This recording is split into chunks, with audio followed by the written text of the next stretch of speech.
First Contact Deception. Supreme Commander Vexthor stood at the bridge of the Xeraxian Empire's flagship, the Eternal Dawn, his scaled fingers drumming against the crystalline control panel.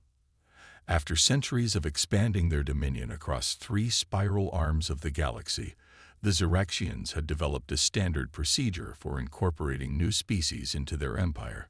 First, observe. Then, overwhelm. Finally, protect. The blue-green planet rotating slowly on his view screen seemed unremarkable. Its inhabitants still burned fossil fuels, fought among themselves, and had only recently achieved rudimentary spaceflight to their own moon. Intelligence suggested they called themselves humans, and their world Earth. Another primitive species ripe for integration, Vexthor announced to his bridge crew, his mouth tentacles curling in amusement. Prepare the standard first contact package. Let's show them what real civilization looks like. The massive Xeraxian warship dropped its stealth field, deliberately positioning itself between Earth and its moon. Their arrival would be visible to every telescope on the planet, exactly as intended. The shock and awe approach had worked countless times before. "Sir," his sensor officer called out, "we're detecting unusual energy readings from the planet's dark side." Vexthor dismissed the concern with a wave of his hand. Probably their primitive nuclear reactors. Nothing to worry about. The ship's AI chimed in with its mechanical voice. "Commander, I'm detecting quantum fluctuations consistent with advanced slip space technology. Recommendation: raise shields." Before Vexthor could respond, space itself seemed to tear open around his ship. 5 vessels materialized from nowhere, surrounding the Eternal Dawn in a perfect pentagon formation. They were sleek, angular, and deadly. Nothing like the crude rockets Earth had been launching. "Impossible," Vexthor whispered, his scales paling to a sickly white. "They're supposed to be primitive." A communication request flashed across his screen. With trembling fingers, he accepted it. A human female appeared on the main view screen, wearing a crisp black uniform adorned with gold insignias. Her dark skin contrasted sharply with short silver hair, and her eyes held the confident look of a predator. "This is Admiral Sarah Chen of the Earth Defense Force," she announced calmly. "You've entered restricted space without authorization. The standard protocol would be to atomize your ship immediately, but we're willing to be diplomatic. Your choice." Vexthor's crew stared in stunned silence as their sensors revealed the true nature of the human vessels. Their hull material was unlike anything in the Xeraxian database. Their power signatures dwarfed the Eternal Dawn's, and their weapon systems. The computer couldn't even classify them. "But your television broadcasts," Vexthor stammered. "Your primitive internet, the fossil fuels, the internal combustion engines." Admiral Chen's lips curved into a slight smile. "A comfortable facade. We find it's better to let potential adversaries underestimate us. It makes it much easier to identify their true intentions." The sensor officer's voice cracked as he reported, "Sir, I'm detecting thousands of smaller craft launching from Earth's surface. They're everywhere. Our long-range scans were completely wrong. They're cities. They're not just cities. They're military installations masked by technology we can't even understand. You have 1 minute to retreat beyond the Kuiper Belt," Admiral Chen stated. "We'll know if you try to send any transmissions to your empire. This is your only warning." Vexthor had conquered 27 species across his illustrious career. He had never retreated. Until today. As the Eternal Dawn fled at maximum speed, Vexthor realized with growing horror that the galaxy was about to change. Humanity hadn't just matched Xeraxian technology. They had surpassed it centuries ago. And they had done it all while maintaining a perfect masquerade of primitive development. "Send word to the High Council," he ordered, his voice heavy with dread. "But encrypt it thoroughly. We've awakened something far more dangerous than we imagined. The humans aren't just another species to conquer. They're what we've pretended to be all along, a true superpower hiding in plain sight." In her command center beneath the Pacific Ocean, Admiral Chen watched the Zyraxian ship retreat. "Tell the Solar Guard to maintain alert status," she ordered, "and contact the Arcturus defense platform. I want our entire network ready when they return with their fleet." Her aide nodded. "Do you think they'll try to fight?" Chen's expression hardened. "They will. Their empire is built on being the strongest. We just showed them they're not. Their entire society will demand retaliation." She paused, studying the tactical display showing Earth's vast network of hidden defenses. "Let them come. Humanity has spent 500 years preparing for this moment. It's time to show the galaxy who we really." The hidden fleet. The Zyraxian High Council chamber erupted in chaos. 12 of the Empire's most powerful leaders thrashed their tail spines against their ceremonial seats, their scales shifting through colors of rage and disbelief as they watched the sensor recordings from the eternal dawn. High Counselor Zixtal, the eldest among them, raised all 4 arms for silence. "Supreme Commander Vexthor," he hissed, "you mean to tell us that a single primitive world, one we've observed for decades, has been concealing technology that surpasses our own?" "The evidence is irrefutable," Vexthor replied, his throat pouch constricting with anxiety. "Their masking technology alone is beyond anything we've encountered. We've been watching a carefully crafted illusion." In the depths of Jupiter's largest moon, Ganymede, Fleet Admiral Marcus Wong stood in the Strategic Command Center, monitoring the Zyraxian communications they'd been intercepting. The vast chamber, carved from the moon's ice and reinforced with quantum crystalline structures, hummed with activity as officers coordinated humanity's hidden defense network. "They're mobilizing their entire Third Fleet," his AI assistant, AI, reported. "Estimated 7,000 ships, including 3 world breakers." Wong smiled. After centuries of preparation, everything was proceeding exactly as the Human Defense Council had predicted. "Deploy Phase 2, he ordered. "Let's show them another magic trick." Across the solar system, humanity's carefully maintained facade began to shift. The International Space Station, long presented as a primitive orbital laboratory, shimmered and revealed its true form. A massive battle station bristling with temporal cannons. The Mars colonies, supposedly simple research outposts, transformed into fortress cities with planetary shields. From beneath the surface of Venus emerged vast shipyards that had been manufacturing vessels for 300 years. But the greatest revelation came from the sun itself. The Zyraxian invasion fleet arrived with overwhelming force, emerging from slip space in a sphere formation around Earth. High Admiral HFY stood proudly on his command bridge, ready to restore the Empire's honor. "Launch all fighters," he commanded. "Show these humans the price off." His orders were cut short as proximity alarms screamed across every ship in his fleet. The surface of the sun itself was moving, shifting, changing. What they had detected as normal solar flares were actually massive cloaking fields dissolving, revealing humanity's true capital ships, vessels built inside the sun itself, powered directly by its core. Solar Dreadnought Helios emerged first, a vessel 30 kilometers long, its hull composed of material that could withstand the sun's corona.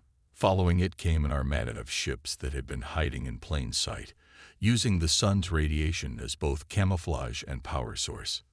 "This is Solar Command Actual," a calm human voice transmitted across all frequencies. "Your sensors are now showing you 1% of our total military capacity. The solar system is not merely our home. It is a fortress we have spent 5 centuries building. You cannot imagine the defenses we have created because your science cannot yet comprehend them." In the Zyraxian command ship, High Admiral HFY watched in horror as his sensor officers reported the true scope of human military power. The energy readings from a single human capital ship exceeded the output of his entire fleet. Their fighters were appearing from dimensional pockets that shouldn't exist. Their weapons operated on principles that violated known physics. How? He demanded to no one in particular. How did they hide this? On the bridge of the Helios, Admiral Wong allowed himself a small smile. Humanity learned long ago that true power lies not in showing your strength, but in choosing when to reveal it. We watched your empire expand, observed your tactics, and prepared accordingly. We could have revealed ourselves at any time, but we needed to be certain of your intentions. The human fighters demonstrated maneuvers that seemed to ignore the laws of physics, their hulls rippling with chronometric fields that let them exist in multiple moments simultaneously. The solar ships moved with impossible grace, their quantum drives allowing them to appear and disappear at will. Back in the High Council chamber, the recordings of the human fleet's emergence caused several counselors to molt their scales in shock.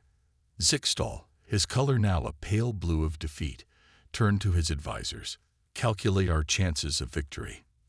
The AI returned its answer instantly. Against known human capabilities, 0%.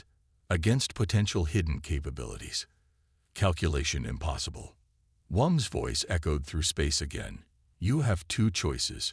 Retreat permanently from this system and prepare for diplomatic contact on equal terms, or witness capabilities we genuinely hope we never have to use. Choose wisely.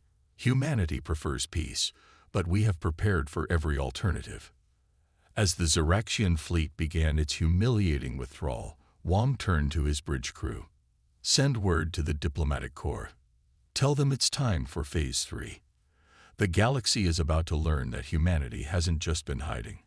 We've been waiting for the right moment to help build a better future for all species. In the void between worlds, the solar ships resumed their positions, their cloaking fields re-engaging as they merged once again with the sun's corona. Humanity's greatest fortress returned to its disguise, ready to emerge again if needed, a testament to the old Earth saying, "Speak softly and carry a big stick." The age of humanity's seclusion was over. The galaxy would never be the same. Galactic ripples. The Grand Galactic Assembly on Centauri Prime had never been so crowded. Representatives from 200 spacefaring civilizations packed the ancient chamber, their varied forms creating a living tapestry of evolutionary diversity. The emergency session had been called for one reason: humanity's dramatic revelation. In the center of the chamber, a holographic display showed the battle that hadn't been a battle, the moment when humanity unveiled just a fraction of their true power. The Ziraxian retreat played out in perfect detail, causing murmurs of disbelief to ripple through the assembly. Ambassador Lyra Tizen of the Arcturian Collective, her crystalline form refracting light in patterns of anxiety, addressed the chamber. For 3,000 years, the Ziraxian Empire has expanded unchecked. Now we learn that a single system, one we all dismissed as primitive, possesses technology that makes the Ziraxians look like children playing with toys. In Earth's newly revealed diplomatic center, carved into the asteroid Ceres, Ambassador Sarah Chen, promoted from her previous military role, prepared for humanity's first official address to the Assembly. The station's quantum communications array could pierce the fabric of space-time itself, allowing real-time communication across thousands of light-years. "Are you ready, Ambassador?" asked Araya, now interfacing with the station's systems. Chen straightened her ceremonial uniform. Humanity has waited 5 centuries for this moment. Let's rewrite the galaxy's future. The assembly chamber fell silent as Chen's hologram materialized in their midst. Unlike the elaborate environmental suits or projected avatars used by other species, she stood there in simple human form, a deliberate choice to demonstrate confidence. "Honorable representatives of the galaxy," she began, her voice translated simultaneously into over 1,000 languages. "Humanity comes before you not as conquerors, not as threats, but as guardians of a different possibility." The chamber's displays shifted, showing images that made even the most advanced civilizations present gasp in wonder. Dyson swarms that could harvest entire stars' energy outputs, ships that could slip between dimensions, cities that existed in quantum superposition. 500 years ago, Chen continued, our quantum predictive engines foresaw the path the galaxy was taking. We saw empires rise and fall, species enslaved, wars that would burn worlds. We chose a different path. We hid our advancement, presenting ourselves as primitive while we prepared not for war, but for peace. From his position in the assembly, Supreme Commander Vexthor watched with a mixture of fear and fascination. The humans hadn't just outmaneuvered the Ziraxian Empire militarily. They were about to outmaneuver everyone politically. Today, Chen announced, we propose the Foundation Initiative. Earth will share its technology, not as weapons, but as tools. We offer clean energy that could power 1,000 worlds. Medical science that could end disease across the galaxy. Transportation systems that could unite our civilizations in ways previously thought impossible. The assembly erupted in chaos. Representatives frantically consulted with their governments via quantum links. The implications were staggering. Humanity wasn't just revealing itself. It was offering to uplift the entire galaxy. But it was the next revelation that truly changed everything. We are not alone in our vigilance, Chen continued.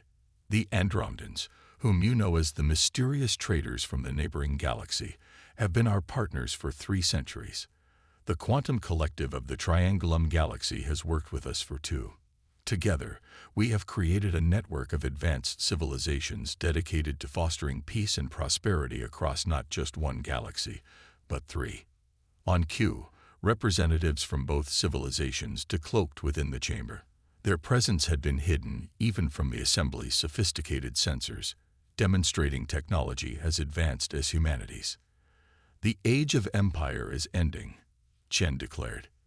The age of cooperation begins. But know this, while we offer peace and prosperity freely, we stand ready to defend these ideals. The solar fortress you witnessed, it is one of thousands we have helped build across 3 galaxies. We have prepared for peace, but we have not been naive. In the days that followed, the galaxy's power structure transformed. The Ziraxian Empire, faced with the choice between adaptation or irrelevance, began negotiations for membership in the new Galactic Cooperative. Other empires followed suit, recognizing that humanity and its allies had changed the rules of the game. Deep within a quantum realm beneath Earth's surface, the Human Defense Council convened. Admiral Wang, now Chief of Strategic Operations, addressed his colleagues. Phase 3 is proceeding as predicted. The galaxy is reorganizing itself exactly as our model suggested. And the Horizon Protocol? Asked one of the counselors. Should we tell them about what's coming? Wang studied the quantum projections swirling above the table, showing possible futures branching out like a cosmic tree. Not yet. First, let's help them build something worth saving. When the extragalactic threat arrives in 300 years, they'll need to be ready. Humanity didn't hide all this time just to face the coming darkness alone. In the assembly chamber, as representatives debated the details of the new galactic order, few noticed the subtle smile on Ambassador Chen's face. Humanity had planned this moment for centuries, each move calculated, each revelation timed perfectly. The galaxy was changing, and this was just the beginning.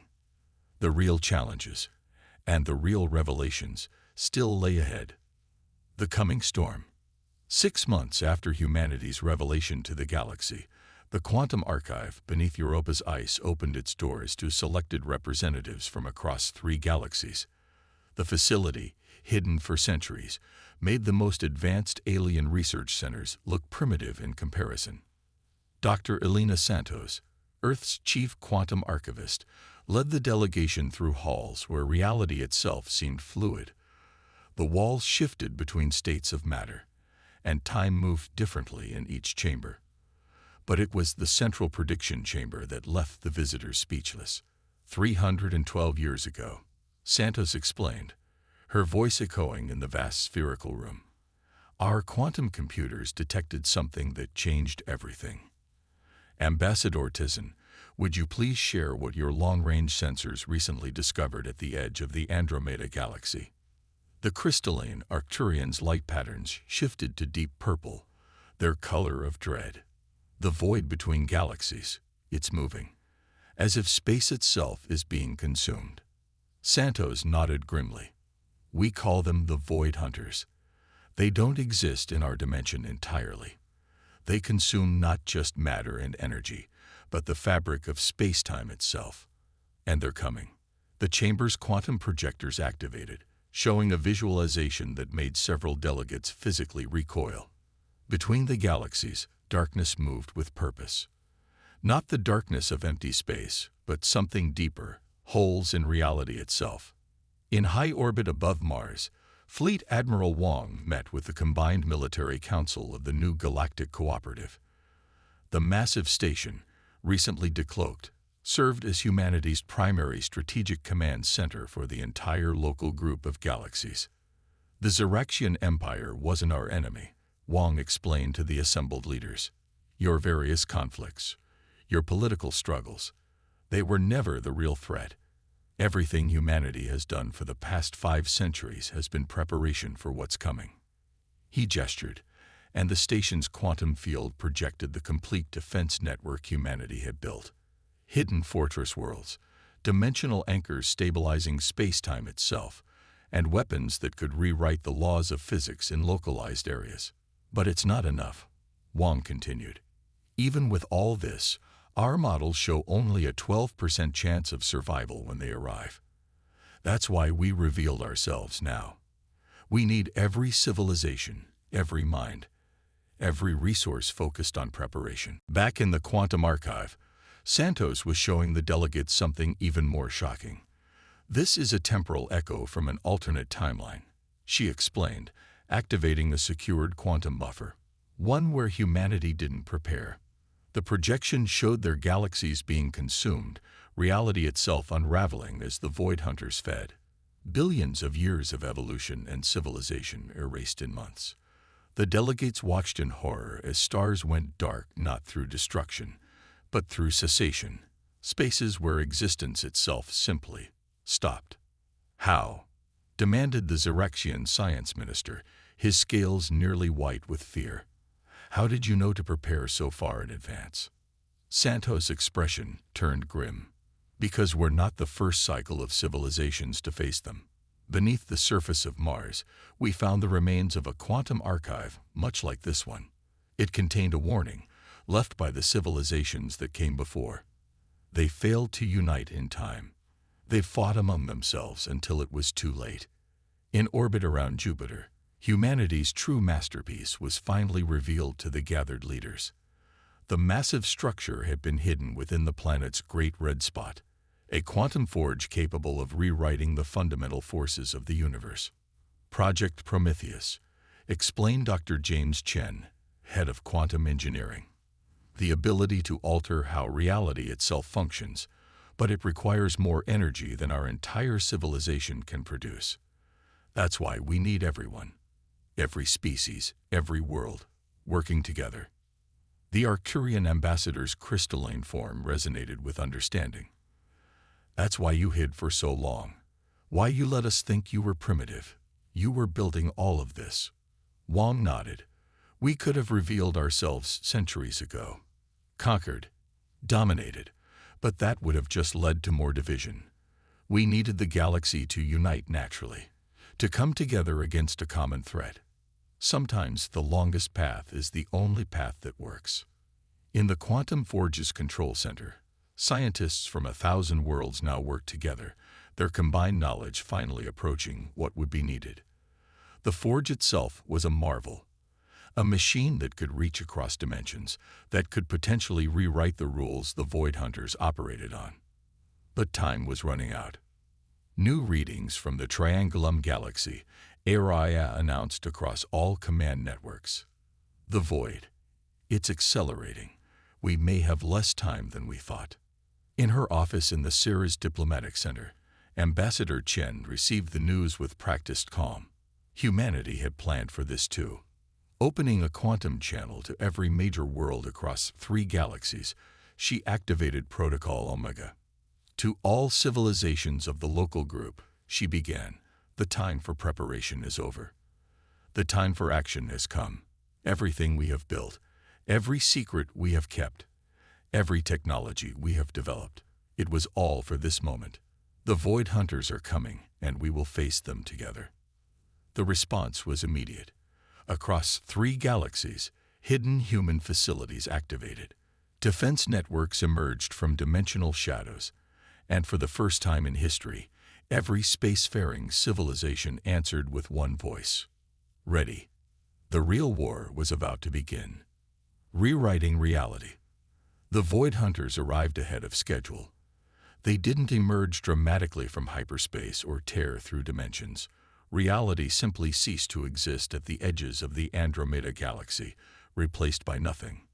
Not darkness, not empty space, but true nothingness that defied scientific understanding. In the Jupiter Quantum Forge, Dr. James Chen watched the readings with growing horror. They're not just consuming space-time, he announced to the gathered council of leaders from 3 galaxies. They're erasing the very laws of physics. Where they pass, existence itself becomes impossible. But humanity had prepared for this moment for 5 centuries. Across 3 galaxies, hidden quantum networks activated. The solar fortress emerged from its stellar camouflage, now joined by thousands of similar installations humanity had helped build throughout the local group. Reality itself seemed to shiver as dimensional anchors locked into place, creating a vast web of stabilized space-time. Ambassador Sarah Chen stood aboard the Helios Command, now positioned at the heart of the defensive network. "Initiate Protocol Omega," she ordered. "All civilizations, all ships, all stations. This is what we built everything for. Execute your assigned roles." The response was unprecedented in galactic history. Every spacefaring race, every world, every ship moved in perfect coordination. The centuries of hidden preparation, of careful planning, of selective revelation, it all came together in a symphony of unified purpose. The Zyrexian fleet, once the galaxy's greatest military force, now served as just one component in a vast machine of cooperation. Supreme Commander Vexthor, who had once fled from a single human ship, now commanded a joint task force of 1,000,000 vessels. "The dimensional barriers are holding," reported Admiral Wong from the Jupiter Forge. "But they're learning, adapting. These aren't mindless entities. They're intelligent, purposeful. They're trying to find the weak points in our defense." In the quantum archive beneath Europa, Dr. Santos monitored the temporal echoes. "We're already doing better than any previous cycle," she noted. "The civilizations before us never managed to unite like this. They never built the quantum forge. They never had a chance." But the Void Hunters were relentless. Where they encountered the stabilized space-time grid, they probed and tested, looking for vulnerabilities. Several outlying systems were lost in the first wave, reality itself unwinding despite the defenders' best efforts. "We can't hold them forever," Dr. Chen announced grimly. "The forge is ready, but we only have one shot at this. If we fail..." He didn't need to finish the sentence. Everyone knew what failure meant. Not just defeat, not just death, but the complete erasure of everything they had ever been or could be. Ambassador Chen's voice rang across all quantum channels. "All forces, initiate final convergence. This is what humanity has been preparing for since we found the Mars archive. Every ship, every station, every quantum relay, channel all power to the forge. Everything we have. Everything we are." The response was immediate and unified. Across 3 galaxies, civilization after civilization shut down their worlds, their ships, their stations, directing every scrap of energy through the quantum network to Jupiter.